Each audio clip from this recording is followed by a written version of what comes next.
এবার আসছে কিনা দেখেন। অ্যাপ্রুভ করেন, এবার অ্যাপ্রুভ করেন।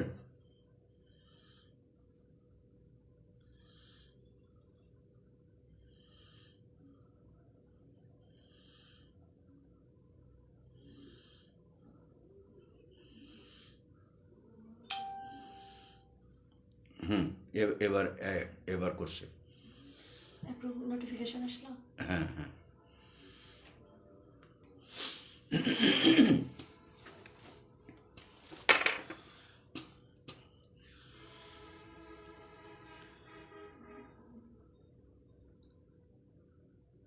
আসসালামু আলাইকুম, নমস্কার। আজকের এই লাইভ প্রোগ্রামে আমি দুর্নিবার সাহিত্য পরিষদের পক্ষ থেকে আগত সকল কবিবন্ধুকে আমি শুভেচ্ছা এবং সাদর সম্ভাষণ জানাচ্ছি।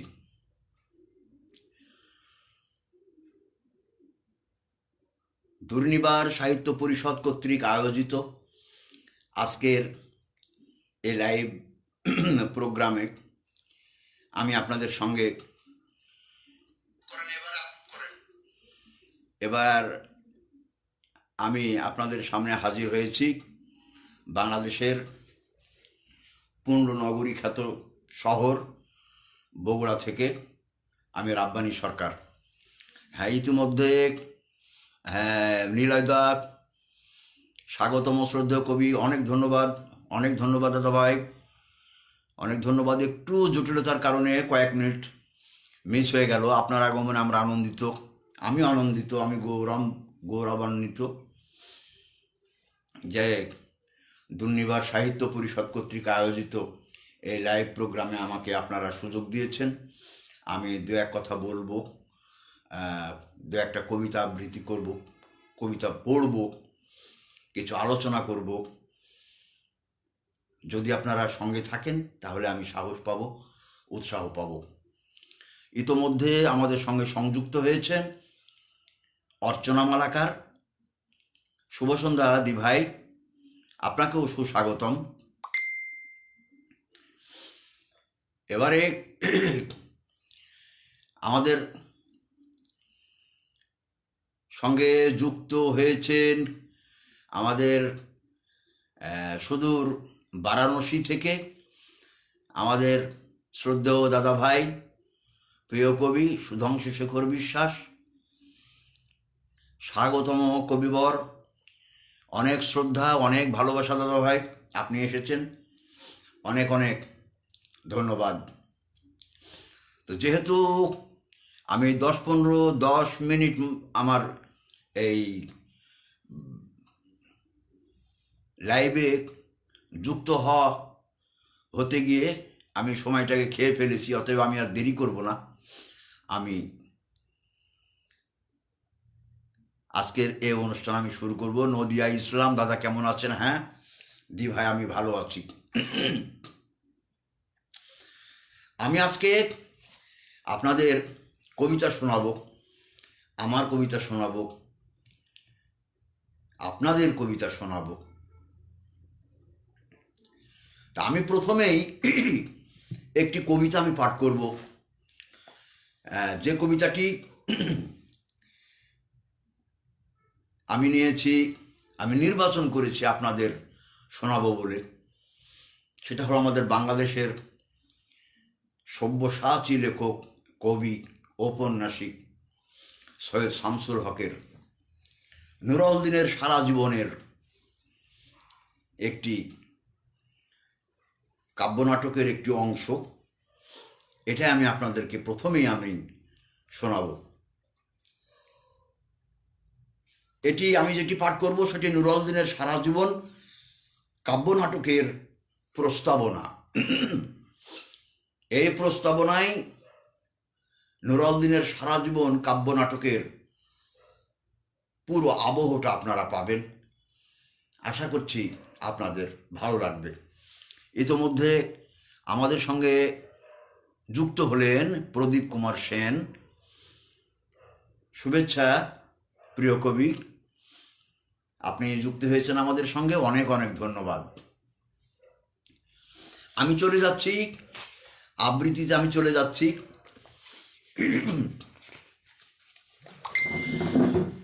আমি পাঠ করছি নুরুল দিনের সারা জীবন থেকে প্রস্তাবনা।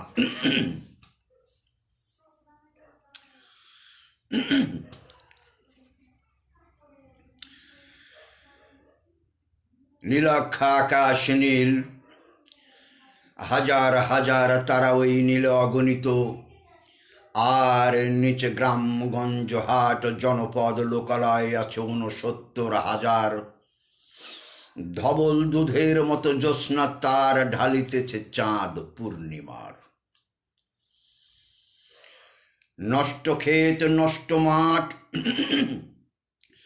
নদী নষ্ট, বীজ নষ্ট, বড় নষ্ট যখন সংসার, তখন হঠাৎ কেন দেখা দেয় নীলাক্ষার নীলে তীব্র শীষ দিয়ে এত বড় চাঁদ। অতি অকস্মাৎ স্তব্ধতার দেহ ছুঁড়ে কোন ধ্বনি, কোন শব্দ, কিসের প্রপাত? গোল হয়ে আসুন সকলে, ঘন হয়ে আসুন সকলে, আমার মিনতি আজ স্থির হয়ে বসুন সকলে। অতীত হঠাৎ হাতে হানা দেয় মানুষের বন্ধ দরজায়, এই তীব্র স্বচ্ছ পূর্ণিমায় নুরুল দিনের কথা মনে পড়ে যায়। কাল ঘুম যখন বাংলায় তার দীর্ঘ দেহ নিয়ে আবার নুরুল দিন দেখা দেয় মরাঙ্গিনায়। নুরুল দিনের বাড়ি রংপুরে যে ছিল, রংপুরে নুরুল দিন একদিন ডাক দিয়েছিল ১১৮৯ সনে। আবার বাংলার বুঝে পড়ে যায় মনে, নুরুল দিনের কথা মনে পড়ে যায় যখন শকুন নেমে আসে সোনার বাংলায়। নুরুল দিনের কথা মনে পড়ে যায় যখন আমার দেশ ছেয়ে যায় দালালের আল খেল্লায়। নুরুল দিনের কথা মনে পড়ে যায় যখন আমার স্বপ্ন লুট হয়ে যায়। নুরুল দিনের কথা মনে পড়ে যায় যখন আমার কণ্ঠ বাজেয়াপ্ত করে নিয়ে যায়।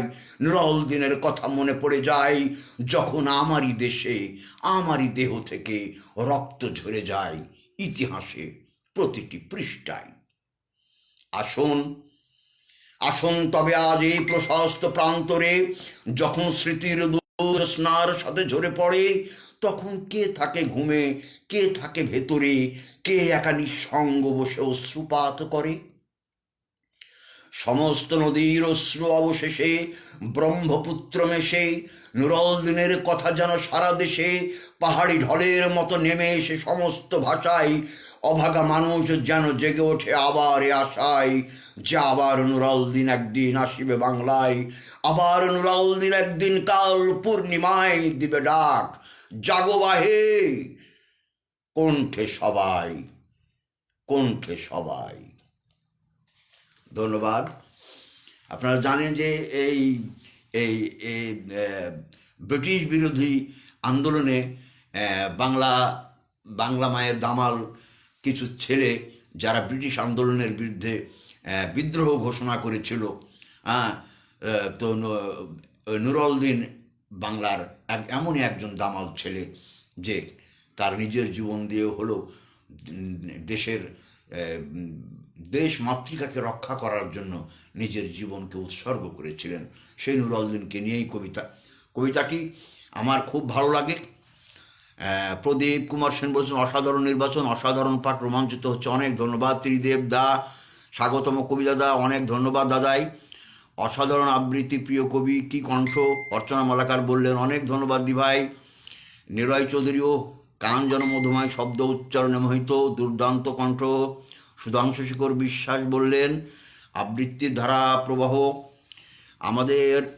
আমার সঙ্গে আবার যুক্ত হয়েছেন শিমলি চৌধুরী, অনেক ধন্যবাদ দি ভাই, তুমি এসেছো। আমি আগেও দেখেছি তোমাকে। বদরুল ইসলাম ভাই বললেন অসাধারণ মনোমুগ্ধকর আবৃত্তি। GM কৃষ্ণা এসেছো, অনেক ধন্যবাদ দি ভাই তোমাকে। মাহবুব আহমেদ মোল্লা ভাই, শ্রদ্ধা ও ভালোবাসা নিরন্তর, আমার ভালোবাসা জানবেন ভাই। শিমলি চৌধুরী বা দুর্দান্ত কণ্ঠ, প্রিয় দাদা ভাই, চমৎকার আবৃত্তি। মাহবুব ভাই বললেন আচ্ছা যা হোক। কায়ুম দো স্বাগত শ্রদ্ধা, অনেক ধন্যবাদ ভাইয়া। আমি প্রথম নিবেদনে অসাধারণ নির্বাচন, নিলয় চৌধুরী বললেন। আচ্ছা, ঠিক আছে। আমি আবার এর পরবর্তী কবিতায় আমি চলে যাব। পরবর্তী কবিতার সঙ্গে সঙ্গে আমি আমার একটি কবিতা আমি এবারে পাঠ করব মনে করছি। যদি আপনাদের ধৈর্যচ্যুতি না ঘটে তাহলে আমি আমার একটা লেখা এবার শোনাবো, তারপরে আমি আবার অন্য কোনো কবিতায় যাব। আমি যে কবিতাটি পাঠ করব সেই কবিতাটি হচ্ছে কবি। আমাদের কবিদের নিয়েই লেখা কবিতাটা। আপনারা জানেন যে আজকের যে কবি, এই কবিরা ছিল একসময় রাজকবি। রাজন্যবর্গের স্তুতি প্রশংসা গীত গেয়ে একসময় কবিরা দিনাতিপাত করতেন। রাজসভায় অনেকটা গোপাল ভাঁড়ের মতো উমেদারি পদ্য লিখতেন, কবিতা লিখতেন কবিরা। বিদ্রোহ করার সাহস পেত না। এই রাজকবিরাই গতানুগতিক ধারাকে ভেঙে একসময় রাজদ্রোহী হয়েছেন। এই কবিরাই সত্য কথা বলেছেন, রাজতন্ত্রের বিরুদ্ধে কথা বলেছেন, অন্যায় অবিচারের বিরুদ্ধে কথা বলেছেন এই কবিরাই। কবি লোরকার কথা চিন্তা করুন, যে কবি নিজের জীবনকে উৎসর্গ করেছেন। দক্ষিণ আফ্রিকার কবি বেঞ্জামিন মলয়েসকে কল্পনা করুন, যে শ্বেতাঙ্গবাদী ব্রিটিশ শাসকদের বিরুদ্ধে কথা বলে তাদের রোষানলে পড়ে ফাঁসি কাষ্টে ঝুলেছেন আমাদের বেঞ্জামিন মলয়েস। এরকম পৃথিবীর অনেক অনেক কবির জীবন আছে যারা রাজধর্মের বিরুদ্ধে কথা বলে বিদ্রোহ ঘোষণা করেছেন, সাধারণ জনগণকে প্রভাবিত করেছেন, জনগণের অধিকারকে প্রতিষ্ঠিত করতে গিয়ে এ সমস্ত কবিরা নিজের জীবনকে উৎসর্গ করেছেন। তো কালে কালে এই সমস্ত কবিরা আমাদেরকে ভাষা দিয়েছেন, আমাদেরকে বিদ্রোহ করার ভাষা দিয়েছেন। কিন্তু এখন আমরা কবিরা কোন পর্যায়ে আছি এটাও ভাবতে হবে আমাদের। আজকে আমরা কবিরা দ্বিধা বিভক্ত, আমরা দুই ভাগে ভাগ হয়ে যাচ্ছি। স্বার্থগত বলুন, সাহিত্যগত বলুন, মতাদর্শগতভাবে বলুন, কবিরা আজকে বিভক্ত হয়ে যাচ্ছে। এটা একটা আমাদের সাহিত্যের জন্য অশনি সংকেত। মনে রাখতে হবে, কবিরা কখনোই কোনো দলের অন্তর্ভুক্ত নয়, কোনো দেশের অন্তর্ভুক্ত নয়। এরা চিরকালীন সর্বদেশের সর্বসময়ের নিপীড়িত নির্যাতিত মানুষের কথা বলবে কবি। এই কবিকে নির্দিষ্ট একটি কাঠামোতে বেঁধে রাখা যাবে না, শৃঙ্খলিত করে রাখা যাবে না। কবিরা সত্য কথা বলবেই। সুন্দর আবৃত্তি বদরুল ইসলাম বললেন, দুঃখিত একটু দেরি হয়ে গেল আসতে, ক্ষমা প্রার্থী। কোনো ব্যাপার নয়, কোনো ব্যাপার নয়, এসেছো তো।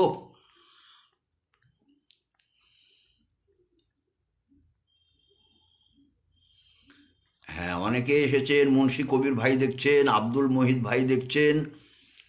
মুন্সি কবির ভাই অনেক একটু আগে এসেছেন, অনেক ধন্যবাদ কবির ভাই, আপনি এসেছেন, আমার ভালো লাগছে, উৎসাহ পাচ্ছি, বেশ সুন্দর লাগছে। সুপ্রিয় ঐতিহাসিক আলোচনা, অজিত যথার্থ অভিব্যক্তি, পূর্বাশা মিত্র, শিমলি চৌধুরী, পূর্বাশা মিত্র, সেলিম শিকদার, জমজমাট আজকের লাইভ, শিক্ষণীয় আলোচনা, ত্রিদেবদাব। আচ্ছা, ঠিক আছে।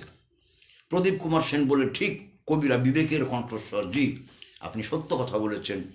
আমি সেই কবিদেরকে নিয়েই এই কবিতাটি লিখেছি। কোন থেকে বলে দাও। মুজিবুর রহমান খুব সুন্দর কথা বললেন। হ্যাঁ, মুজিবুর ভাই এসেছেন, অনেক ধন্যবাদ ভাইয়া। আমার একটা হোয়াটসঅ্যাপ থেকে একটা কল এসেছিলো, যার জন্য একটু বিভ্রাট ঘটল, ক্ষমা প্রার্থী। আমি এবার সেই কবিতাটির কথা আমি বলবো। যে কবি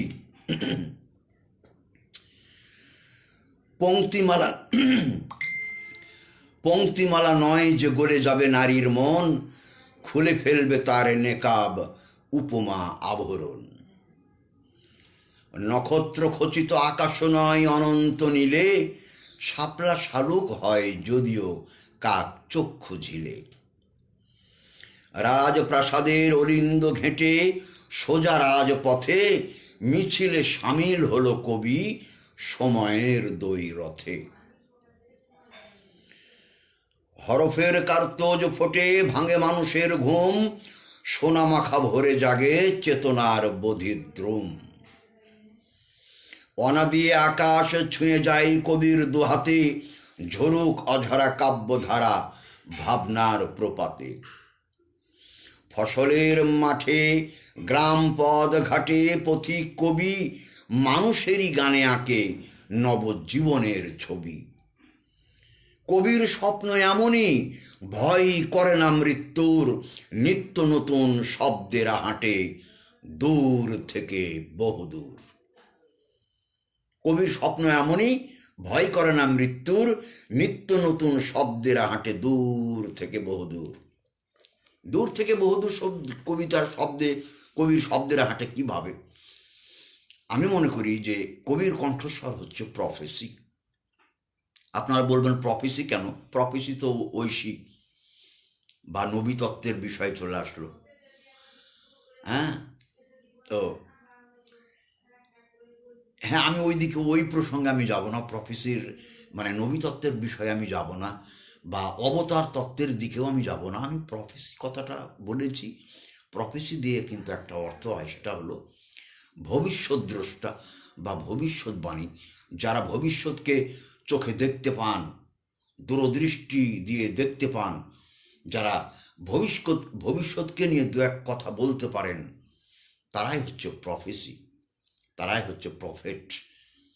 তো কবিরা এক সেন্সে, একটা জ্ঞানে কবিরা কিন্তু অনেক দূরকে দেখতে পান, এবং সেই তার যে দেখা, এই দেখাটা তার এতটাই মর্মবহ যে শতাব্দীর পর শতাব্দী, শতাব্দীর পরে শতাব্দী কিন্তু এই বাক্য বা এই কথার পর্যালোচনা হয়।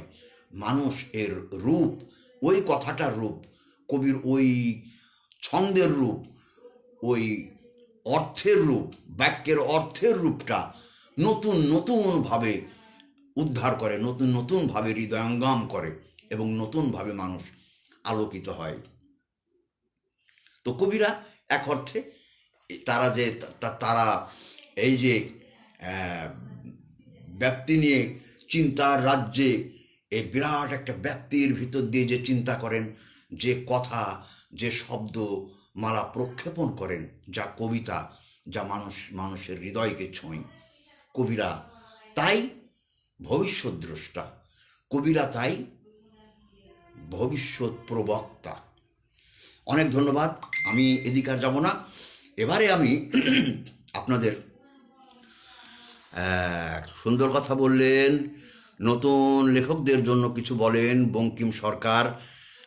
হ্যাঁ দাদা ভাই, আমি বলবো পারুল বেগম অভিনন্দন, সত্য উচ্চারণের জন্য সাহস লাগে, আপনি আমাদের অগ্রজ, আমরা দুর্নিবার, আমরা গুরুজি।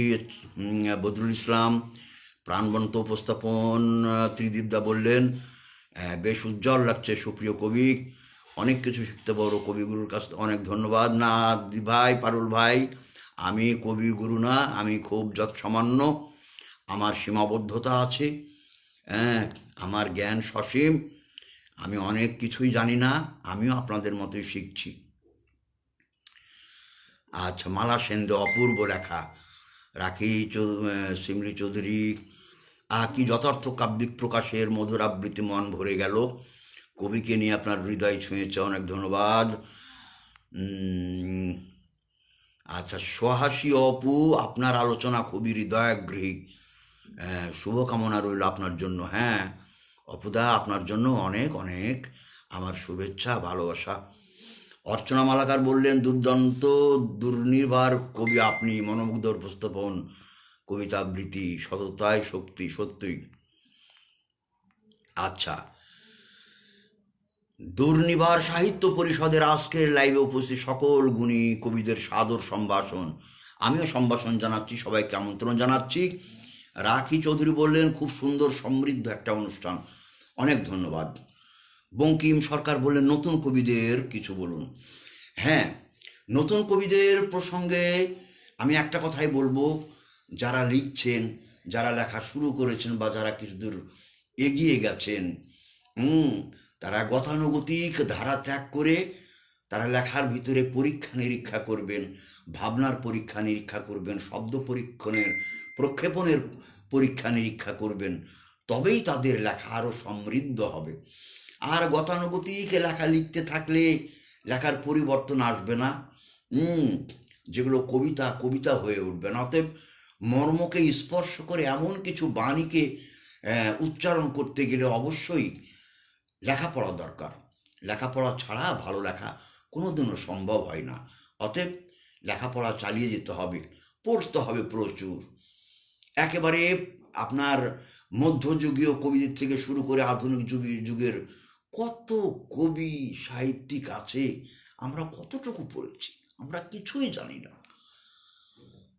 আমাদের আরও অনেক কিছু জানার আছে। The more you read, the more you learn. তুমি যতই পড়বে ততই শিখবে। এই স্বতঃসিদ্ধ প্রবাদ বাক্যটি আমাদের সবারই জানা, কিন্তু তবু যেন আমরা এই ডিজিটাল যুগে, ভার্চুয়াল যুগে আমরা বই পড়া ভুলে গেছি। আমরা এখন ফেসবুক পড়ি, ফেসবুকে যতটুকু পড়া হয় এতটুকু, কিন্তু আসলে এই পড়ার বৃত্তের বাইরেও যে আমাদের আরও অনেক জানার কিছু আছে, এই বিষয়টি কিন্তু আমরা মনে করি নাই। এটাই হচ্ছে দুঃখের কথা। এই বিষয়টাই আমাদেরকে ভাবতে হবে এবং এটাকে নিয়েই আমাদের এগিয়ে যেতে হবে। না পড়লে আমরা কিছু শিখতে পারবো না। একেবারে রবীন্দ্র থেকে শুরু করে, কিংবা রবীন্দ্রনাথের আগে আপনি বিহারীলাল চক্রবর্তী যান, কিংবা ঈশ্বর গুপ্তের কথা ধরুন। এই যে পর্যায়ক্রমে বাংলা সাহিত্যের যে একটা ধারা অনুক্রম আমাদের কাছে এসেছে, এক এক সময় এক একভাবে বাংলা সাহিত্য উপস্থাপিত হয়েছে। এর যে উচ্চারণগত যে পরিবর্তন হয়েছে, ভাষাগত যে পরিবর্তন হয়েছে, ভাবনা এবং বিষয়াঙ্গিক যে পরিবর্তন হয়েছে, এই ইতিহাসগুলো যদি আমরা না জানি তাহলে আমাদের লেখার মান ভালো হবে না। অতএব ক্রমাগত চর্চা, অনুশীলনের মাধ্যমে আমাদের লেখা ভালো হতে পারে। আমি চলে যাব একটি আমি মনে করি যে আমাদের,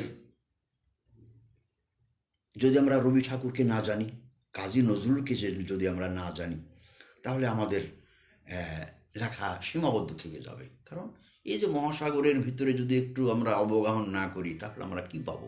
চলুন আমি একটু আপনাদের গানের সুরে সুরে একটু অন্য জগতে আমি নিয়ে যাই, তাহলে আপনারা একটু স্বাদের একটু ব্যতিক্রম ঘটাই। আমি রবি ঠাকুরের একটি গীতবিতান থেকে আমি একটি সঙ্গীত পরিবেশন করছি। আমি সঙ্গীত শিল্পী নই, তবু আপনাদের ভালো লাগবে যে কবিতার আঙ্গিক থেকে বেরিয়ে আমরা আরেকটা বিষয় নিয়ে আলোচনা করছি। সেটা এই আলোচনার ভিতর দিয়েই আমরা আমাদের যে সমস্ত জ্ঞানী গুণী মনীষী আমাদেরকে যে সম্ভার দিয়ে গেছেন, সেখান থেকে আমি পাঠ করছি। আমি রবি ঠাকুরের একটি গীতবিতান থেকে একটি সঙ্গীত পরিবেশন করছি। আমি শিল্পী নই, কিন্তু আপনাদের ভালো লাগবে। অজিত বণিক, অপার শ্রদ্ধা, ঠিক বলেছেন কবিবার, ভীষণ সুন্দর উপস্থাপন। রাখি চৌধুরী বললেন, অনেক ধন্যবাদ দি ভাই। শ্রাবন্তী বড়ুয়া এসেছেন, সুন্দর উপস্থাপন, অনেক ধন্যবাদ দিদি ভাই। আপনি এসেছেন, ত্রিদীপদা, মনোমুগ্ধকর উপস্থাপন। শামসুন্নাহার রুবাইয়া, দারুণ দারুণ, কথাটা আরও খোলসা করুন। আচ্ছা, হ্যাঁ, আমি আস্তে আস্তে বলবো, একসঙ্গে সবাই তো মনে পড়ছে না, সব বলতে পারবো না। এবার আসুন, এই সঙ্গীত আসুন।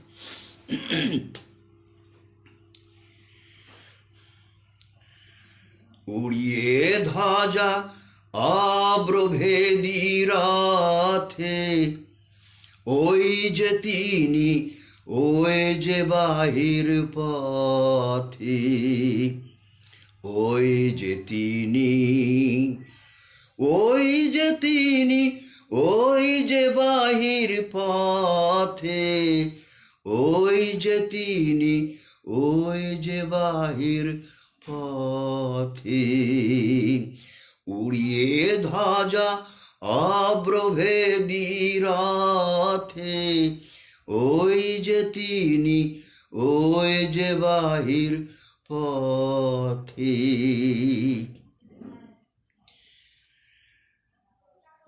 আইরে ছুটে টানতে হবে রশি,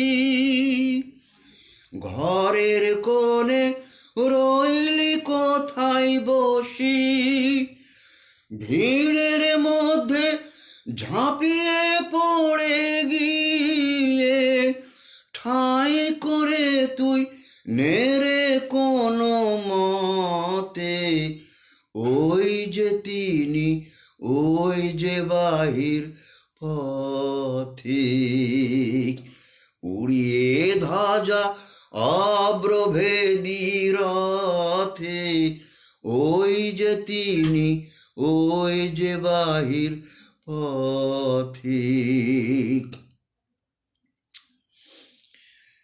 কোথায় কি তোর আছে ঘরের কাজ, সেসব কথা ভুলতে হবে আজ। কোথায় কি তোর আছে ঘরের কাজ, সেসব কথা ভুলতে হবে আজ। টান রে দিয়ে সকল চিত্ত কায়া, টান রে ছেড়ে তুচ্ছ প্রাণের মায়া, চল রে টেনে আলোয় অন্ধকারে, নগর গ্রামে অরণ্যে পর্বতে, ওই যে তিনি, ওই যে বাহির পথে,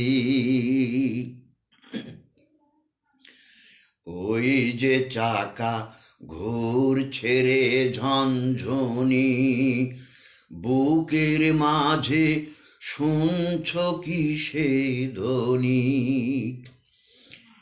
ওই যে চাকা ঘুরছে রে ঝনঝনি, বুকের মাঝে শুনছ কি সে ধ্বনি, রক্তে তোমার দুলছে নাকি প্রাণ, গাইছে না মন মরণ জয়ী গান, আকাঙ্ক্ষা তোর বন্যা মেঘের মতো ছুটছে নাকি বিপুল ভবিষ্যতে, ওই যে তিনি, ওই যে বাহির পথে, উড়িয়ে ধ্বজা অব্রভেদী রথে, ওই যে তিনি, ওই যে বাহির পথে। অনেক ধন্যবাদ আপনাদের গানটি শোনার জন্য। গলা নেই, তবুও আমি গাওয়ার চেষ্টা করলাম। আপনাদের একটু যদি ভালো লাগে, বেশ ভালো লাগছে গান। নীলাদা বললেন, জয়ন্ত ভট্টাচার্য, হ্যাঁ দাদা ভাই আপনি এসেছেন, অনেক ধন্যবাদ। প্রদীপ কুমার সেন, অসাধারণ, আপনার কণ্ঠ থেকে মধু ঝরে পড়ছে, মন তৃপ্ত হয়ে গেছে, জমজমাট অনুষ্ঠান, অনেক ধন্যবাদ দাদা ভাই। আজকের কণ্ঠ বেশ গম্ভীর, দ্রোহের কবিতা, আজ বেশ ভালো হবে মনে হয়। আমি এবার চলে যাব, একটি কবিতা শোনাবো। কবিতাটি হচ্ছে, অসাধারণ গান শুনলাম, জয়ন্ত দা বললেন, অনেক ধন্যবাদ, নমস্কার আপনাকে দাদা ভাই। আমি চলে যাব রবীন্দ্র পরবর্তী আরেকজন আমাদের ক্ষণজন্মা কবি সুকান্তের একটি কবিতা। কবিতাটি হচ্ছে দুর্মর। হিমালয় থেকে সুন্দরবন হঠাৎ বাংলাদেশ কেঁপে কেঁপে উঠে পদ্মার উচ্ছ্বাসে, সে কোলাহলের রুদ্ধস্বরে রামে পায় উদ্দেশ। জলেও মাটিতে ভাঙনের বেদ আসে, হঠাৎ নিরীহ মাটিতে কখনো জন্ম নিয়েছে সচেতনতার ধান। গত আকালের মৃত্যুকে মুছে আবার এসেছে বাংলাদেশের প্রাণ। হয় ধান নয় প্রাণে শব্দে সারা দেশ দিশেহারা, একবার মরে ভুলে গেছে আজ মৃত্যুর ভয় তারা। সাবাস বাংলাদেশ, এ পৃথিবী অবাক তাকিয়ে রয়, জ্বলে পুড়ে মরে ছারখার তবু মাথা নোয়াবার নয়। এবার লোকের ঘরে ঘরে যাবে রক্ত নয়কো শস্য সোনালি ধান, দেখবে সকলে জ্বলছে সেখানে দাও দাও করে বাংলাদেশের প্রাণ, দাও দাও করে বাংলাদেশের প্রাণ। কি অগ্নিঝরা কবিতা! সুকান্তের কবিতা যতবার পাঠ করি আমি নিজে সমৃদ্ধ হই, নতুন আলোকে, নতুন ভাবনায়, নতুন শব্দ ভাণ্ডারে আমি পরিপূর্ণ হয়ে যাই এই সুকান্তের কবিতা পাঠ করলে। তারা যে কি ভাষার জন্য তারা কি করে গেছে। আমি আবারও স্মরণ করছি, বাংলা ভাষায় যারা লেখালেখি করে আমাদেরকে ধন্য করেছেন, এই সব কবিকেই আমি স্মরণ করছি গভীর শ্রদ্ধা ভরে।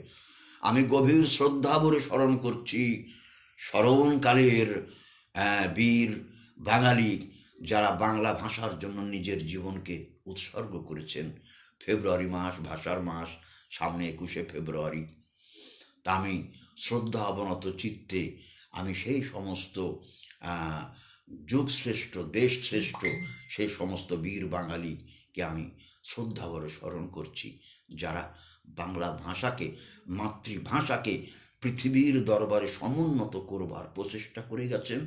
আর তাদের প্রচেষ্টার ফলশ্রুতিতেই আজকে আমরা মাতৃভাষাতে কিছু বলার, কিছু লেখার অনুপ্রেরণা পাচ্ছি, সাহস পাচ্ছি, শক্তি পাচ্ছি। আমরা সবাই তাদের কাছেই ঋণী। অনেক ধন্যবাদ। আচ্ছা, অসাধারণ বাচিক জয়ন্তদা বললেন মুগ্ধ হলাম। নীল ওহ আমি ফিদা, এমন কবিতা পড়ে শান্তি শুনে স্যালুট আপনাকে। অনেক ধন্যবাদ দাদা ভাই। দিব্যি দেখছি গলা, কি মধুর সহাস্য। আপনি শুধু কবি নয়, শিল্পীও বটে, এক কথায় বড্ড চৌকস মানুষ আপনি। অনেক ধন্যবাদ দাদা ভাই। আমি ক্ষুদ্র একজন মানুষ, যতই শুনতেছি ততই মনটা ভরে যাচ্ছে, হারিয়ে যাচ্ছে ভাবনার সাগরে। আচ্ছা ঠিক আছে, তাহলে এবার আমি আমার একটা কবিতা শুনিয়েছি, আমি রবি ঠাকুরের একটি গান শুনিয়েছি এবং কবি সুকান্তের একটি কবিতা শুনিয়েছি। তো ঠিক আছে, আমি তাহলে আমাদের কাজী নজরুলকেও আমি একটু ঝালিয়ে নিই। তাহলে আমি এই দুই ক্ষণজন্মা কবি রবি এবং নজরুল দুজনের প্রতি আমার শ্রদ্ধা নিবেদন হবে। আমি আমার কৈফিয়ত কবিতাটির কিছু অংশ পাঠ করছি, যে কবিতাটিতে নজরুলের যুগ যন্ত্রণা ফুটে উঠেছিল। আমার কৈফিয়তের কিছু অংশ, শেষ অংশ। এলো কোটি টাকা এলো না স্বরাজ, টাকা দিতে নারী ভুখারি সমাজ, মার বুক হতে ছেলে করে খায় মোরা বলি বাঘ, খাও হে ঘাস হেরেনু জননী মাগিচ্ছে ভিক্ষা, ঢেকে রেখে ঘরে ছেলের লাশ। বন্ধু গো বলিতে পারি না, বড় বিষ জ্বালা এই বুকে, তাই দেখিয়া শুনিয়া খেপিয়া গিয়াছি, তাই যাহা আসে কই মুখে। রক্ত ঝরাতে পারি না তো একা, তাই লিখে যাই রক্ত লেখা। বড় কথা বড় ভাব মাথায় আসে না কো বন্ধু বড় দুঃখে, অমর কাব্য তোমরা লিখিও বন্ধু যাহারা আছো সুখে। পরোয়া করি না বাঁচি বা না বাঁচি, যুগের হুজুগ কেটে গেলে মাথার উপর জ্বলিছেন রবি, রয়েছে সোনার শত ছেলে, প্রার্থনা করো প্রার্থনা করো, যারা কেড়ে খায় এই ৩৩ কোটি মুখের গ্রাস, যেন লেখা হয় আমার রক্ত লেখায় তাদের সর্বনাশ, তাদের সর্বনাশ। সত্যি, যারা ৩৩ কোটি মানুষের মুখের গ্রাস যারা কেড়ে খেয়েছে, তাদের সর্বনাশ করে ছেড়েছেন আমাদের কাজী নজরুল ইসলাম। এটা কাল প্রবাহ, এটা কালের স্বাক্ষর রেখে গেছেন আমাদের যুগস্রষ্টা কাজী নজরুল। সশ্রদ্ধ চিত্তে তাকে স্মরণ করি। তার স্মৃতি অম্লান থাকুক আমাদের হৃদয়ে। অনেক ধন্যবাদ। এবারে নবলতাশীল দিভাই এসেছেন। অনেক ধন্যবাদ। দুর্দান্ত আবৃত্তি বদরুল ইসলাম বললেন, আমাদের খুব সুন্দর। নবলতাশীল বললেন, নদিয়া ইসলাম দাদা অনেক ভালো লাগছে দাদা, এমন কবিতা ও আবৃত্তি শুনতে অনেক অনেক পথ পাড়ি দেওয়া যায়। অনেক ধন্যবাদ জয়ন্তদা, আপনি সঙ্গে আছেন। আমি বাক্যহারা কুর্নিশ আপনাকে ভাই অনেক ধন্যবাদ। জীবনানন্দের কথা কিছু বলবেন? হ্যাঁ, জীবনানন্দের কথা তো বলা যায়। জীবনানন্দ আমাদের বাংলা সাহিত্যের অর্সর, যার কবিতা যে নান্দনিকতার পথে যে কল্লোল যুগের শ্রেষ্ঠ কবি জীবনানন্দ দাশ, যার লেখা এতটাই প্রচার বিমুখ ছিলেন জীবনানন্দ দাশ, কিন্তু আমরা মৃত্যুর পূর্বে তাকে যে আমরা সম্মান দিতে পারি নাই, আমরা মৃত্যুর পরে তাকে চিনেছি, গবেষণায় তাকে পেয়েছি। যে যখন বাংলা সাহিত্যে একটা স্তিমিত ধারায় চলছিল,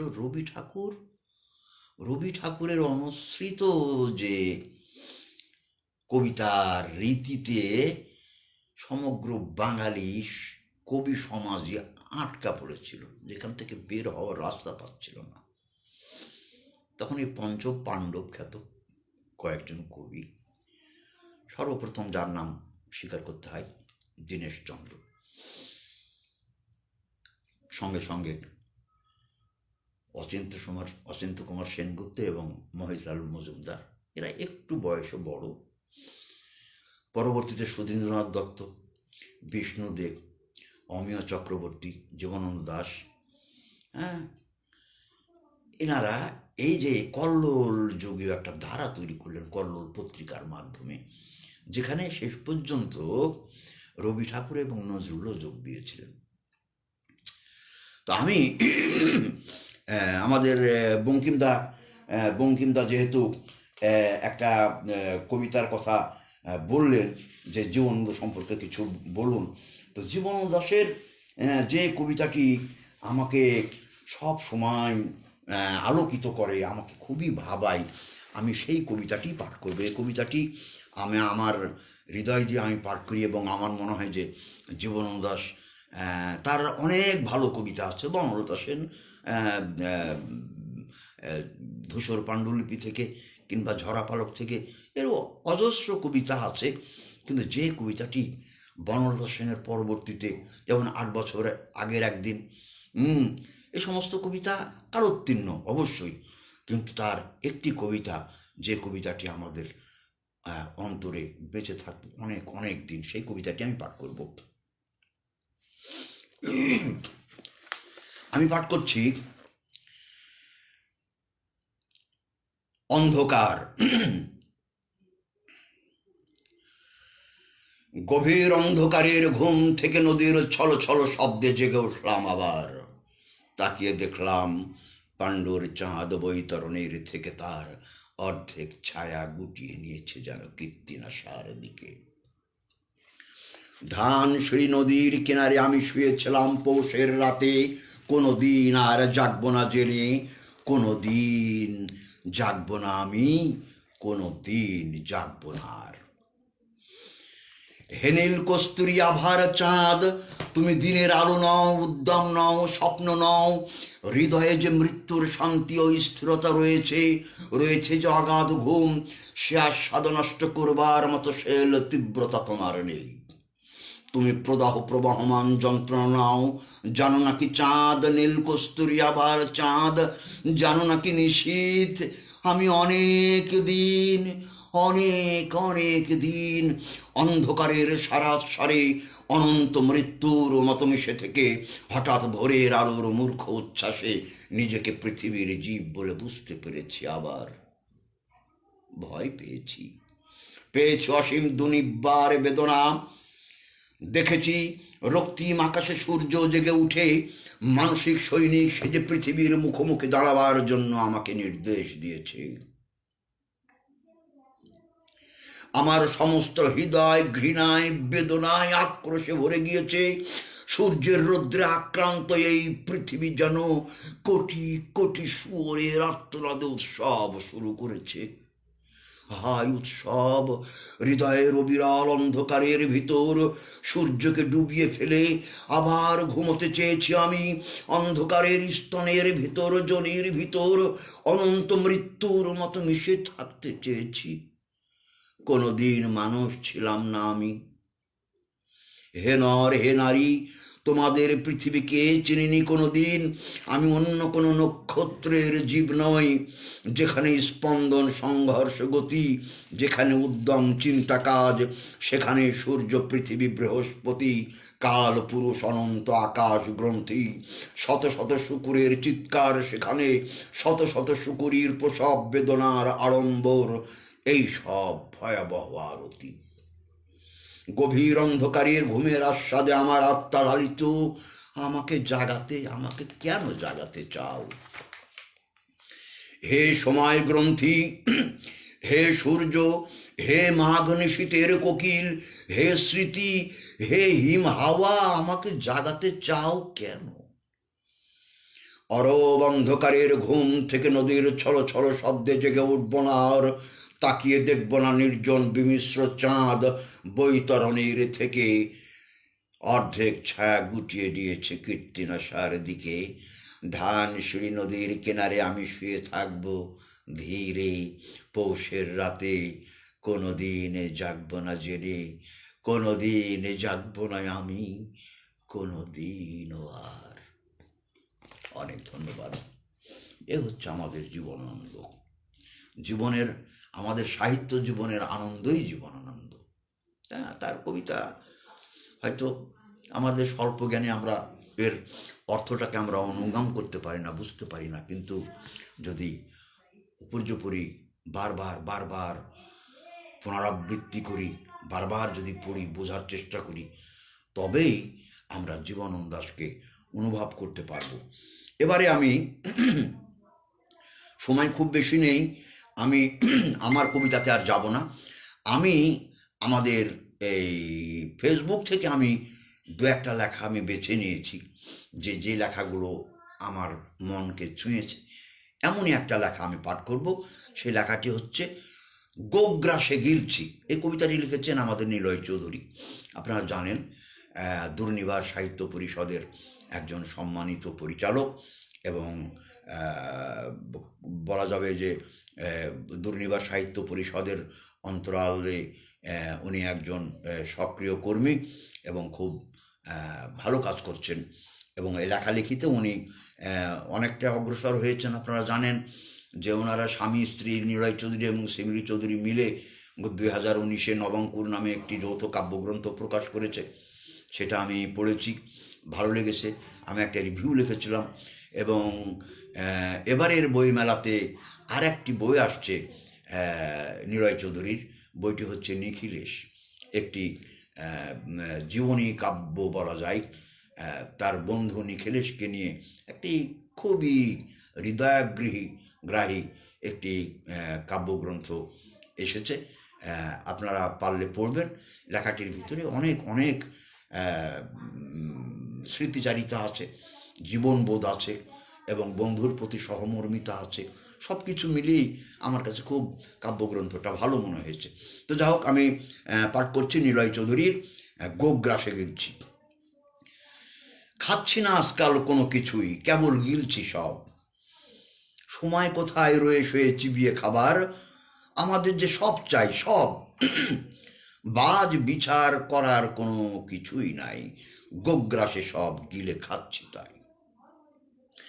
গ্রাম থেকে শহর, খাল থেকে নদী, মাঠের সবুজ ক্ষেতের ফসল, ফসলের জমি থেকে ক্ষেতের আইল, হিমালয় থেকে সুন্দরবন, সব চাই আমাদের, সব সব।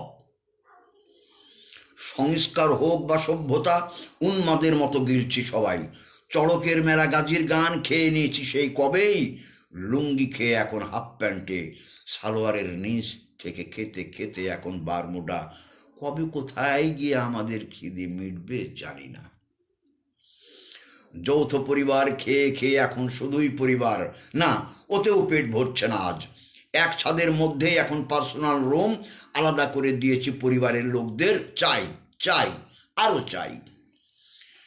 কর্মই ধর্ম নয়, ধর্মই কর্ম, মগজের বিবেক নামক কুসুমটা চাই এবার। ওটা খেতে পারলেই কেল্লাফতে পৃথিবীতে মানুষ নামক জীব আর থাকবে না, পশু আর মানুষের কোনো ভেদাভেদ থাকবে না। কি লাভ মানুষ নামক অমানুষ থেকে, যারা নিজেদের মধ্যেই এত হানাহানি করে? ওদের কোনো অধিকার নেই মানুষ থাকার। উদ্গ্রীব, বড় বেশি উদ্গ্রীব, গোগ্রাসে গিলে ফেলতে ওদের পচা বিবেকটাকে।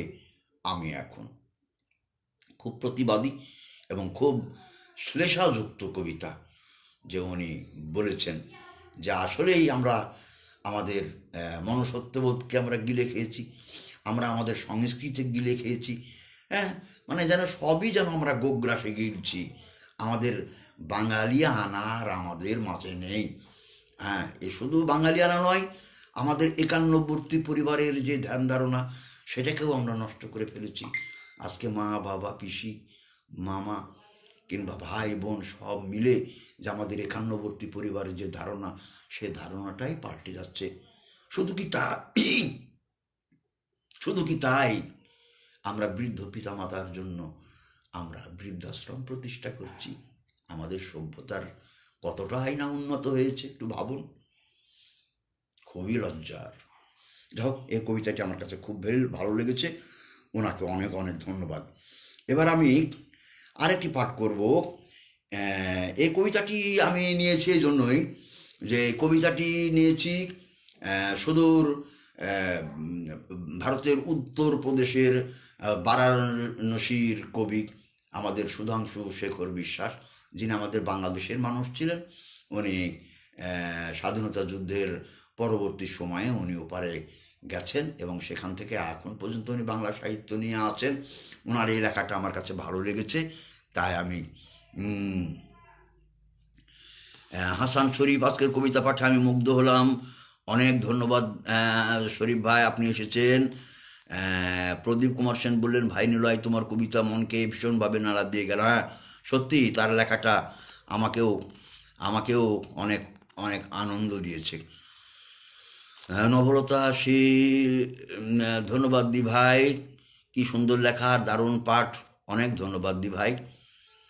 আচ্ছা, এবার মোহাম্মদ সিদ্দিকুর রহমান, রাকি চৌধুরী, জয়ন্ত দাস আছেন সবাই, আমার খুব ভালো লাগছে আপনারা আছেন। হ্যাঁ, আমি এই লেখাটি পাঠ করব, সুধাংশু শেখর বিশ্বাসের স্মৃতিচারণামূলক কবিতা। যিনি উনি নস্টালজিয়ায় ভোগেন, ওনার দেশের কথা মনে পড়ে এবং সব কিছু মিলে কবিতাটি খুবই নান্দনিক। ফিরে যদি দেখা হয়, জানি না কত বসন্তের পর ফিরে যদি দেখা হয় তোমার আমার, তখন হয়তো গ্রীষ্মের অগ্নিতাপে, বৈশাখ কিংবা জ্যৈষ্ঠের মাঠে, বোরো ধান কাটার পর ফিরে যদি দেখা হয় তোমার আমার। আমার মরুময় জীবনের যতটুকু ভালোবাসা, তারই সম্প্রীতির টানে ঘন ঘোর বর্ষার আগমনে, শ্রাবণের মুষলধারায় অন্ধকার রাতের গভীর ঝড় ঝরে যাওয়ার পর, তখন মনে পড়লে তোমার ঘর, জানি না কত বসন্তের পর ফিরে যদি দেখা হয় তোমার আমার। এ মনোরম শুভ্র আকাশে সাদা মেঘের অভ্র মেলায়, রজনীগন্ধার মাতানো ঘ্রাণে দোলা দেওয়া বেত ফুল বনে, সেখানে আমি রয়েছি পড়ে সারা জীবন ভর, জানি না কোনো দিন কেন সেদিন হয়ে যায় পর, ফিরে যদি দেখা হয় তোমার আমার।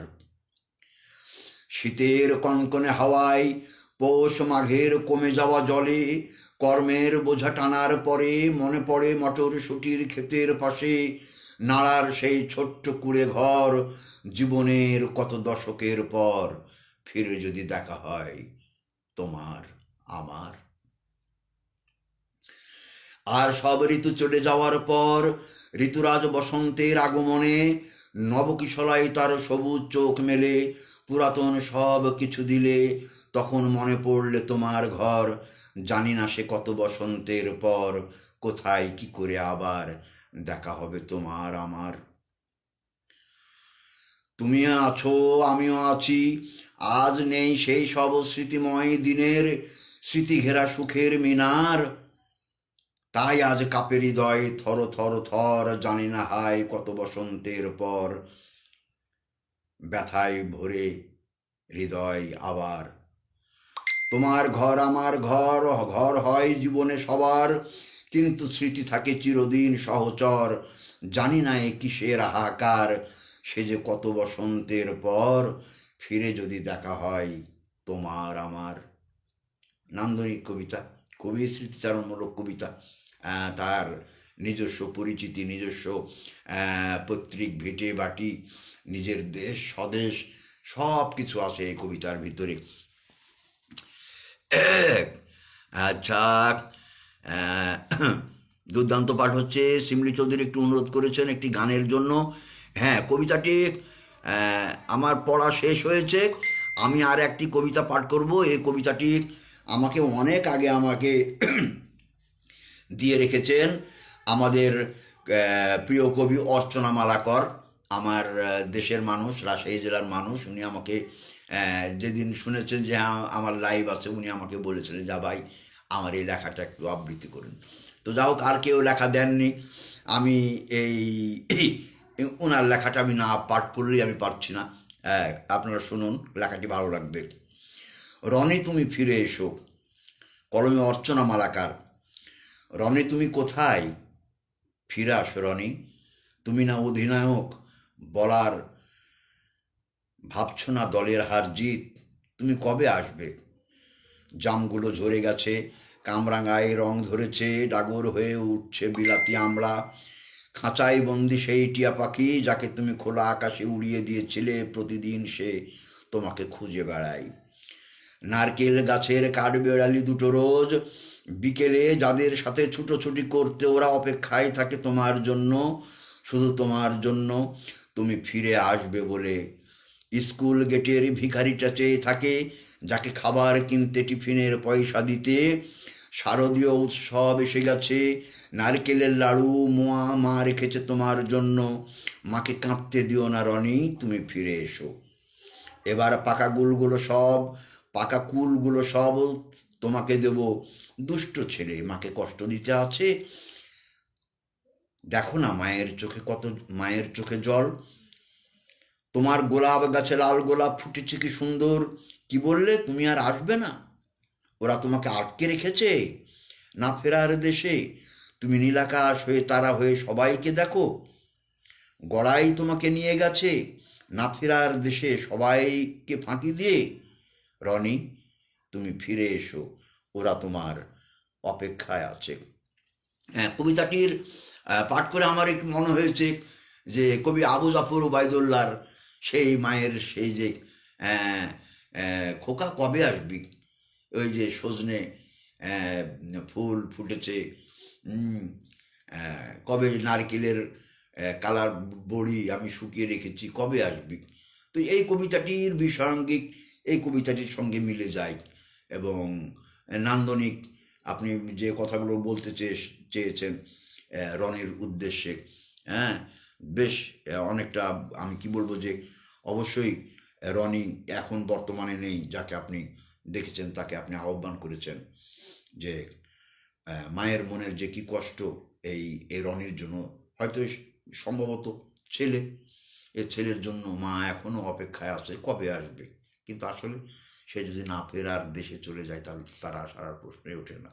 এখানেই বিধুরতা, এখানেই কবির সৃষ্টি সার্থক। অনেক ধন্যবাদ অর্চনা দি। বেশ, শেষে আর একটা গান শুনবো দাদামণি। হ্যাঁ, আচ্ছা ঠিক আছে। আমার কবিতা কবিতা শেষ হয়েছে। আমি এবার একটি গান শোনাবো। গান শুনিয়ে যদি আপনারা মনে করেন আমি আর একটি কবিতা, আমার একটা লেখা কবিতা আমি আপনাদের উপহার দিয়ে। হ্যাঁ, নিলয় চৌধুরী বললেন যে কুমড়ো ফুলে ফুলে নুয়ে পড়েছে লতাটা, সজনি ডাঁটায় ভরে গেছে গাছটা। হ্যাঁ, এই কবিতাটির কথা আমি বললাম আবু জাফর ওবায়দুল্লাহর। তো ঠিক আছে, আমি তাহলে এবার আমি গানে যাচ্ছি। আমি আবার আর একটি রবীন্দ্রসঙ্গীত পরিবেশন করব।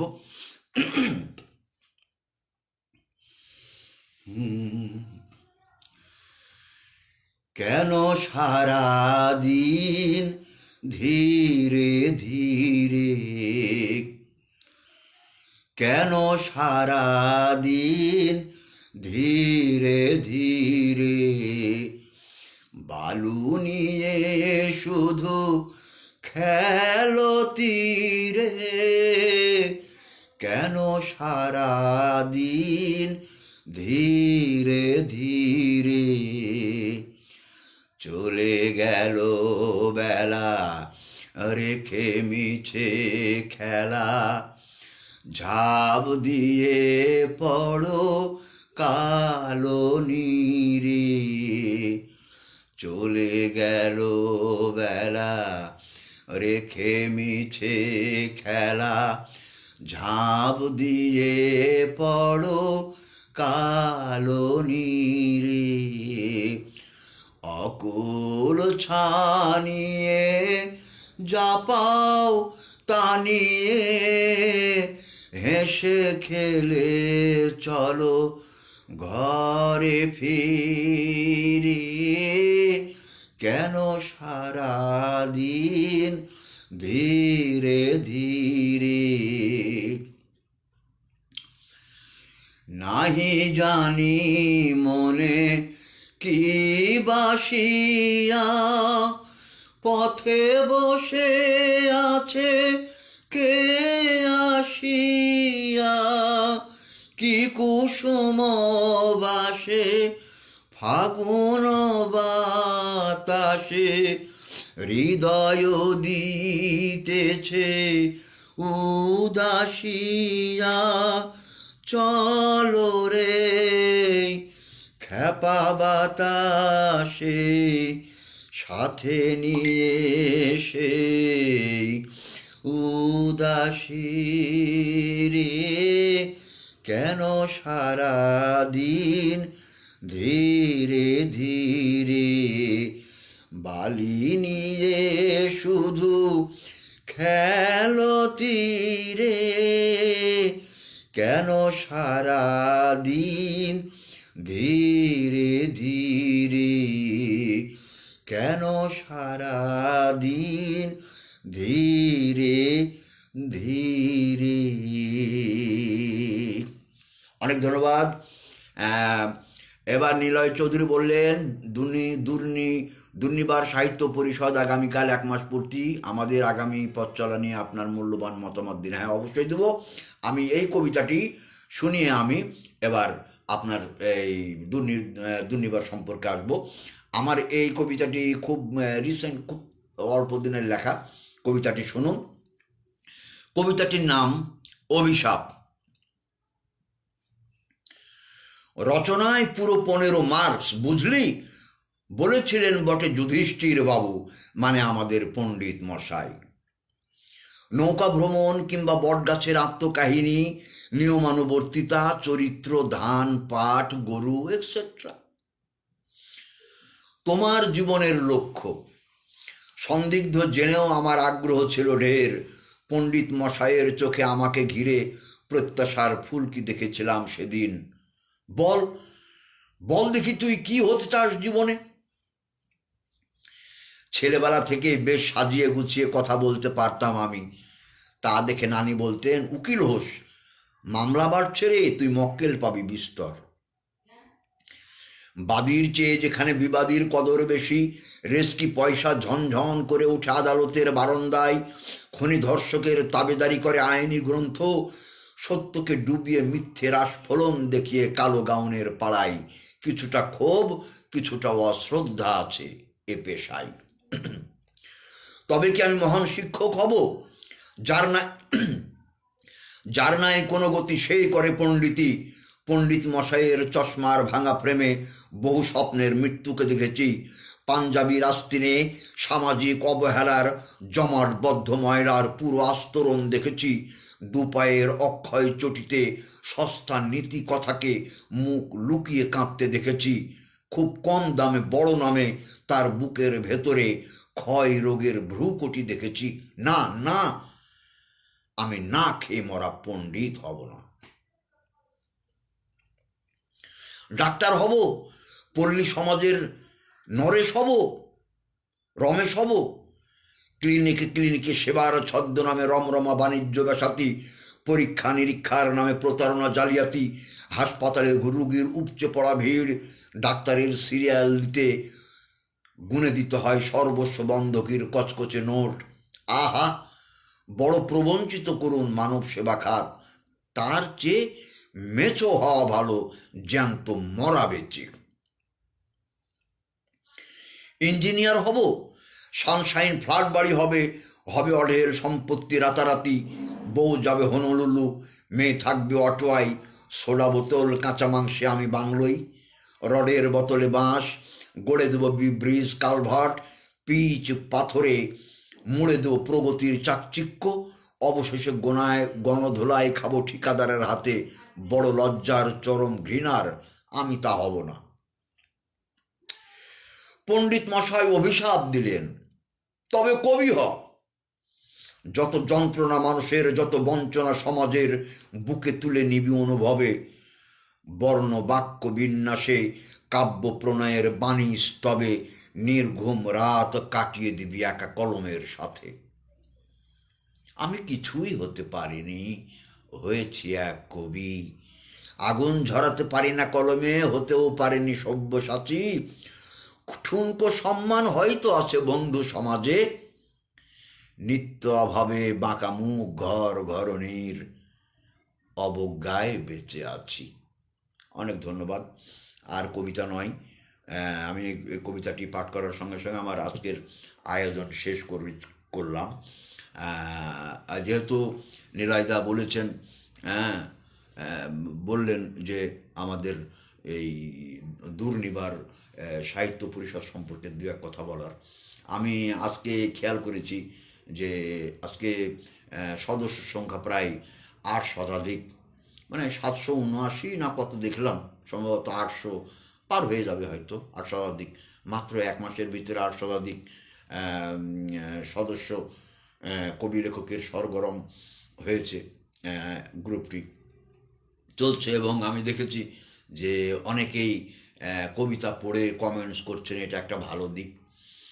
আর আমি কিন্তু এই বিষয়টি নিয়ে আমি আন্দোলন করছি, আমি বিভিন্ন গ্রুপে আমি জড়িত আছি। এই জড়িত থাকার সুবাদে আমি প্রত্যেকটা গ্রুপে আমি কিছু কিছু নিবন্ধ লিখি, সেই নিবন্ধে কিন্তু আমার সংগ্রাম অব্যাহত আছে। আমি বারবার বলতে চেয়েছি যে এই অসাধারণ, এই চমৎকার, এই দারুণ, বাহ, আহ, এই ধরনের কমেন্টস দিয়ে আপনারা আর প্রতারণা করবেন না।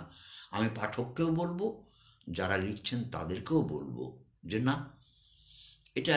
এটা প্রতারণা, এতে সাহিত্যের কিচ্ছুটি হবে না, কোনো লাভ হবে না। বরং আপনি দিনে 5টি কবিতা পড়ুন, 5টি কবিতায় আপনি ভালোভাবে লাইক কমেন্টস করুন, আপনার গ্রুপ আগাবে। কিন্তু যদি আপনি মনে করেন যে আজকে আমাকে 20টা কিংবা 40টা কমেন্টস করতে হবে, আর 40টা কমেন্টস আমি বাহ, দারুণ দিয়ে আমি পার করে দিলাম, তাহলে হবে না।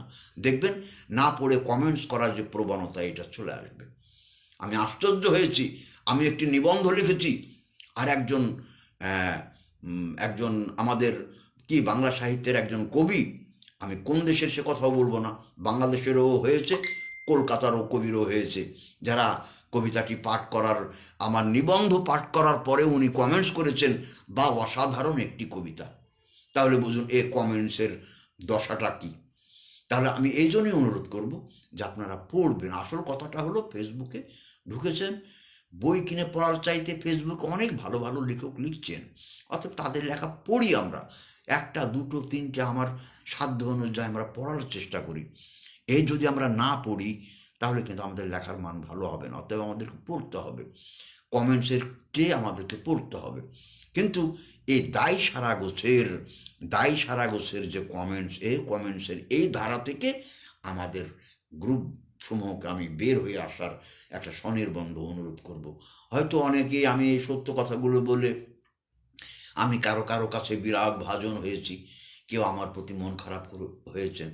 আমার তাতে কিচ্ছু যায় আসে না, যেটা সত্য কথা আমি সেটা বলবই, যে আমি আপনার মন জোগানোর জন্য আমি কোনো কমেন্টস করব না। আমি আমার ইচ্ছা অনুযায়ী কমেন্টস করব। আমার যে লেখা ভালো লাগবে আমি সেই লেখাটি পড়ব, সেটা কমেন্টস করব, কিন্তু না পড়ে আমি কোনো কবিতায় আমি লাইক কমেন্টস করব না। এটা খুব খারাপ কথা। তো সেই দিক থেকে আমি বলবো যে দুর্নিবার সাহিত্য পরিষদের যে লাইক কমেন্টসগুলো আমি দেখেছি, তাতে 100তে এমন অসাধারণ, দারুণ লিখেছেন, ভালো লিখেছেন, এ ধরনের কমেন্টস আসে যদিও, কিন্তু বেশ ভালো বুঝে শুনে কবিতাটি পড়ে কমেন্টস করেছেন এমন লেখাও আমি, এমন কমেন্টস আমি পেয়েছি। বিশেষ করে আমার যে লেখাগুলো যায়, আমি দেখি যে হ্যাঁ আমার লেখা, যারা নির্দিষ্ট পাঠক আছে আমার, যারা আমার লেখাকে ভালোবাসে, তারা কিন্তু আমার লেখার ভিতরে ঢুকে ভিতরের সারমজ্জাকে আলোচনা করেই সেটা কমেন্টস করে। কমেন্টস দেখেই আমি বুঝতে পারি যে হ্যাঁ, ওই কবি, ওই ভদ্রলোক অবশ্যই কবিতাটি অনুগম করেছেন, হৃদয়ের ভিতরে ধারণ করেছেন, তারপরে কমেন্টস করেছেন। তো এই জন্য আমি বলবো যে কবিতাটা পড়বেন, কবিতাটি না পড়ে কেউ কমেন্টস করবেন না। এটা দিয়ে কোনো লাভ নাই ভাই, কোনো লাভ নাই, কারো লাভ হবে না। না হবে কবির লাভ, না হবে গ্রুপের লাভ, না হবে আপনার লাভ। তাহলে এই 3টা লসের ভিতরে কেন পড়বো? আমার যতটুকু সময় আমি পাবো গ্রুপে ঢুকবো, আমি লেখা নির্বাচন করব, যেটা ভালো লাগবে লেখাটা পড়বো, আমার মনের আনন্দে আমি পড়বো, মনের আনন্দে পড়ে আমি সেই লাইক কমেন্টসটা করব। আর আমার লাইক কমেন্টসের ভাব দেখে আপনি বুঝতে পারবেন আমি পড়েছি কিনা। এই বিষয়টি আমি দুর্নিবার সাহিত্য পরিষদের যারা কলাকুশলী, যারা পরিচালনা করছেন, যারা পরিচালনা পর্ষদের সদস্য আছেন, তাদের কাছে আমার এই স্বনির্বন্ধ অনুরোধ থাকবে যে এই গতানুগতিক ধারা থেকে বেরোয় আসবেন, আপনার দুর্নিবার সাহিত্য পরিষদ এগিয়ে যাবে এবং দুর্নিবার গতিতে এগিয়ে যাবে, এতে কোনো সন্দেহ নেই। আর একটা কথা আমি অনুরোধ করব, সেটা হলো যে প্রত্যেকটা, আমি তো অনেক গ্রুপের সঙ্গে যুক্ত আছি, আমি কিন্তু ভাই দেখেছি যে গ্রুপ প্রধানরা কিন্তু আসলে কবি লেখক যেমন চান, ঠিক তেমনিভাবে চান কর্মী। সে কর্মী প্রতিদিন গ্রুপে ঢুকবে, লাইক কমেন্টস করবে। তো এই চাওয়াটা হতে হতে হতে হতে একসময় গ্রুপ প্রধানরা কিন্তু কর্মী চাই। এটা খারাপ ভাষাতে বলতে গেলে কামলা চাই, যে কামলা তার কাজ করে দিবে। এই দৃষ্টিভঙ্গি থেকে বের হয়ে আসতে হবে। আজকে আপনি যাকে কামলা, আপনি আজকে যাকে কর্মী হিসেবে ব্যবহার করছেন, আপনি কালকেই তাকে আবার বের করে দিচ্ছেন। এমন যাতে না হয়। যে আপনার গ্রুপে সময় দিল, যে আপনার গ্রুপের জন্য কিছুটা কাজ করলো, তাকে আপনি মূল্যায়ন করুন। তাকে যদি আপনি মূল্যায়ন না করেন, তাহলে পরবর্তী আরেকজন আসবে, যে আসবে সেও মূল্যায়ন হবে না। তো এই যে বঞ্চনা, এই যে গঞ্জনা, এইগুলোকে পরিত্যাগ করতে হবে। যেহেতু দুর্নিবার সাহিত্য পরিষদ একটি নতুন গ্রুপ, আমি 1 মাস বয়স হলো, যার জন্যই আমি এই কথাগুলো আমি বললাম, না হলে আমি কিন্তু বলতাম না। আর শিমলি চৌধুরী এবং নিলয় চৌধুরী আমার খুবই অন্তরঙ্গ, খুবই কাছের মানুষ। তাদের অনেক খুঁটিনাটি বিষয়, ব্যক্তিগত বিষয় আসেও আমার সঙ্গে আলাপ করে। আমি তাদেরকে খুব স্নেহ করি, ভালোবাসি, অন্তর থেকে ভালোবাসি। যার জন্য আমি তাদেরকে এই উপদেশটা দেব যে যারা গ্রুপে কাজ করবে তাদেরকে মূল্যায়ন করো। এই মূল্যায়ন করলে তোমরাই সম্মানিত হবে এবং তোমরাই এক সময় দেখবে যে এই যাদেরকে তুমি সম্মানিত করেছো তারা তোমাদের সম্মান করবে। তো এই বিষয়গুলো একটু মনে রাখতে বলবো। আর দুর্নিবারের জন্য আমার অনেক অনেক ভালোবাসা, অনেক অনেক শুভেচ্ছা থাকবে, যে দুর্নিবার গতিতে এগিয়ে যাবে। হ্যাঁ, আর পাশাপাশি যে সমস্ত সংগঠন আছে, সাহিত্য সংগঠন, প্রত্যেকটা সাহিত্য সংগঠনের সঙ্গে সুসম্পর্ক বজায় রেখে চলতে হবে। কারোর সঙ্গে মনোমালিন্য, কারোর সঙ্গে হিচিং কিংবা কারোর সঙ্গে মতদ্বৈধতা নিয়ে চলা যাবে না। কারণ আমি দুর্নিবারের পাশাপাশি আমি যদি একটা গ্রুপ করি, তাহলে আমি কি দুর্নিবারের ক্ষতি করে দিলাম? এটা যদি দুর্নিবারের কেউ ভাবে, তাহলে ভুল করবে। অতএব গ্রুপ খোলার দায়িত্ব, অধিকার সবার আছে। সাহিত্য চর্চার অধিকার সবার আছে, অতএব কেউ যেন আমরা কাউকে প্রতিদ্বন্দ্বী মনে না করি। এই বিষয়গুলোই যদি আমরা আলোকপাত করি, তাহলে কিন্তু আমরা এই গ্রুপের জন্য আরও অনেক অনেক কিছু আমরা আহ, আহ, পড়তে পড়তে আমরা বলতে পারবো যে আমরা গ্রুপের জন্য কিছু করেছি। আর লেখক যারা লিখছেন, যারা আপনারা লিখবেন, লেখার পাশাপাশি আপনারা পড়বেন, আপনাদের লেখার পরীক্ষা নিরীক্ষার দরকার আছে, বানানে সচেতন হবেন, শব্দ চয়নে সচেতন হবেন। যদি কিছু শেখার মানুষে যদি গ্রুপে লেখেন তাহলে ভালো। আর যদি আমি নিজে নিজেই মনে করি আমি না জানি কি বড় হয়ে গেল রে, আমি খুব বড় কবি হয়ে গেছি, তাহলে আমার বড় হওয়ার আমার রাস্তাটাই বন্ধ, আমি নিজে নিজেই করে দিয়েছি। অতএব নিজেকে ক্ষুদ্র ভাবি, আমি কিছুই জানি না। হ্যাঁ, আমিও শিখতে এসেছি, আমি যে খুব বেশি জানি আমি সেটাও দাবি করি না, আমি খুবই অল্প জানি, তবে আমার শেখার আগ্রহ আছে। আমার চেয়ে যে ভালো লিখেন তাকে আমি সম্মান করি, শ্রদ্ধা জানাই, তার কাছ থেকে আমি দুটো কথা শিখতে যেন পারি, আমি এই মানুষই আমি গ্রুপ সংগঠন করি। হ্যাঁ, নিজেকে প্রদর্শন করার জন্য নয়, আমি কিছু শেখার জন্য এসেছি। তো আমি কিন্তু সময় কিন্তু অনেক বেশি নিয়ে ফেলেছি, আমি আর সময় নেব না। আপনারা সবাই ভালো থাকবেন। হ্যাঁ, আর আগামীতে আগামীতে আবার আপনাদের সঙ্গে দেখা হবে, কথা হবে, এমন প্রত্যাশা নিয়ে এই দুর্নিবার সাহিত্য পরিষদের সকল কলা কুশলী এবং আজকের লাইভে যারা আমাকে মূল্যবান সময় দিয়েছেন তাদের প্রতি আমি সশ্রদ্ধ সালাম এবং নমস্কার জানাই। আপনারা আমাকে মার্জনা করবেন যদি আমার কোনো কথাতে কেউ মনে কষ্ট পেয়ে থাকেন। আমি কাউকে মনে কষ্ট দেওয়ার জন্য বলিনি, আমি বলেছি যে আমাদের লেখার উদ্দেশ্য এবং আনুষঙ্গিকতাকে প্রতিফলিত করার জন্য আমি কিছু কথা বলেছি, রূঢ় কথা আমি বলেছি, এটা কেউ অন্যভাবে নেবেন না। সবাই উদারতা নিয়েই আমাকে মার্জনা করবেন। আজকের মতো আজকের আমার এই আড্ডা, এই লাইভ প্রোগ্রাম আমি শেষ করছি। সবাই ভালো থাকবেন, সবার সুস্থতা কামনা করছি। শুভরাত্রি। আসসালামু আলাইকুম, নমস্কার।